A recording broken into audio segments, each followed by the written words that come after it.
So I'm reprising a talk that I gave in September at Carnegie Mellon University. There's an academic tradition called the last lecture. Hypothetically, if you knew you were going to die and you had one last lecture, what would you say to your students?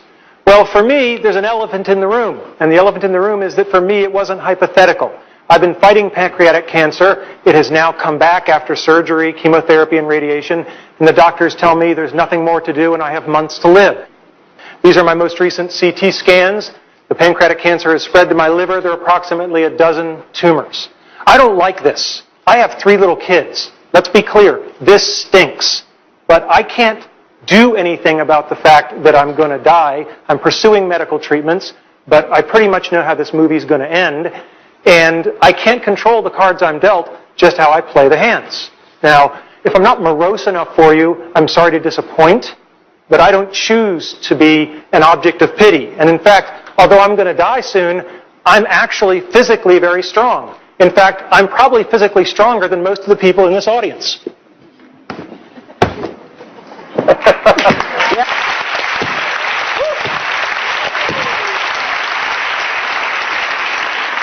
So, today's talk is not about death. It's about life and how to live. Specifically about childhood dreams and about how you can try to achieve them. My childhood dreams, your childhood dreams. As a child, I had an incredibly happy childhood. I went back and rated the photo album, and I couldn't find any places where I wasn't smiling. Right? I just had a great childhood. And I was dreaming, always dreaming. It was an easy time to dream. When you turn on your television set and men are landing on the moon, anything is possible. And we should never lose that spirit. So what were my childhood dreams? Being in the National Football League. This is one of the childhood dreams I didn't achieve. Right? And it's very important to know that if you don't achieve your dreams, you can still get a lot by trying for it. There's an expression I love, experience is what you get when you don't get what you wanted.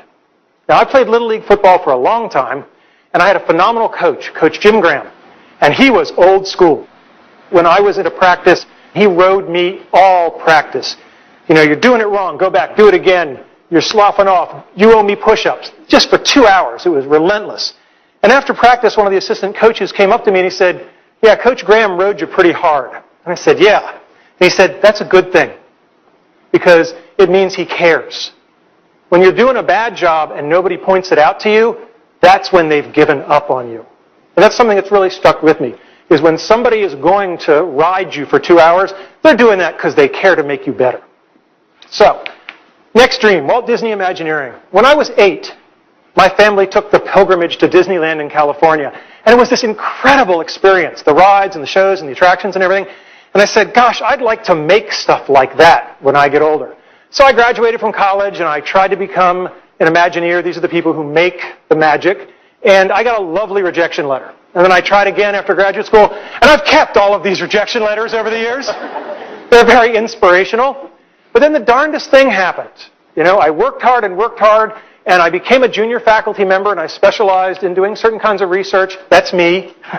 And I developed a skill that was valuable to Disney, and I got a chance to go there, and I was part of an Imagineering team, and we worked on something called Aladdin's Magic Carpet Ride. And it was incredibly cool.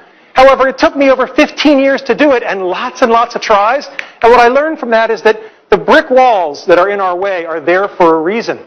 They are not there to keep us out. They are there to give us a way to show how much we want it. If you're going to have childhood dreams, I recommend you have good parents. I lucked out. I have great parents.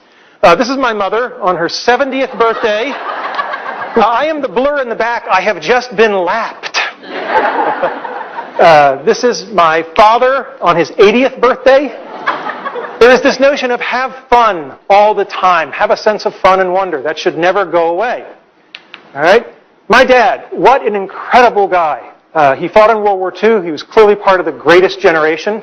Sadly, my dad passed away a little over a year ago. And when my mother was going through his things, that was when she discovered that in World War II, he was awarded the Bronze Star for Valor. In 50 years of marriage, it had just never come up. There's a real lesson in humility that I can learn from my father there. Now, my mother. Mothers are people who love you even when you pull their hair. And this was the kind of relationship I had with my mother. And my mother, speaking of humility, was always there to keep me in check. When I was going through graduate school and I was taking really hard examinations, I was home pretty much complaining and whining about how hard these PhD tests were. And she just patted my arm and she said, "We know how you feel. Just remember that when your father was your age, he was fighting the Germans in World War II." And then the day came when I got my PhD, and I was so proud, and my mother introduced me to everyone as, "This is my son. He's a doctor, but not the kind that helps people." Probably the most wonderful thing my parents did was they let me paint my bedroom. I said one day, "I want to paint stuff on the walls." And they said, "Okay." So I had a rocket ship, and we lived in a ranch, so I wanted an elevator. I wasn't sure where it would go. And yeah, you can tell the nerds early, so that's the quadratic equation. But the great thing is that they let me do it. And they felt that letting me express my creativity was more important than the pristine nature of the walls. And I was really blessed to have parents who saw it that way. My parents taught me about the importance of people versus things. So when I got older and I bought my first car and I was so excited, I had this shiny new convertible. This is my niece and nephew, Christopher and Laura. And every month I'd take them for a weekend, so my sister and her husband would get a little break, and we'd go off on adventures. And I'd just shown up with my new car, and my sister's explaining to Chris and Laura, "That's Uncle Randy's new car. You can't get it dirty, da-da-da-da-da." And they're just cracking up laughing, because over her shoulder, I'm casually opening a can of soda and just emptying it on the back seat. And they come running over. My sister says, "What are you doing?" And I said, "It's a thing. It's just a thing." And I'm really glad I did that, because at the end of the weekend, as I was driving them home, little Chris, who was about 8 at the time, had the flu, and he threw up all over the back seat of my car. And I don't care how much value you get out of owning a nice, shiny, pristine thing. It's not as good as I felt knowing that I made an 8-year-old boy not feel guilty just because he'd had the flu. Next thing, you better decide early on if you're a Tigger or an Eeyore. Tigers are energetic, they're optimistic, they're curious, they're enthusiastic, and they have fun. And never, ever underestimate the importance of having fun. I am dying soon, and I am choosing to have fun today, tomorrow, and every other day I have left.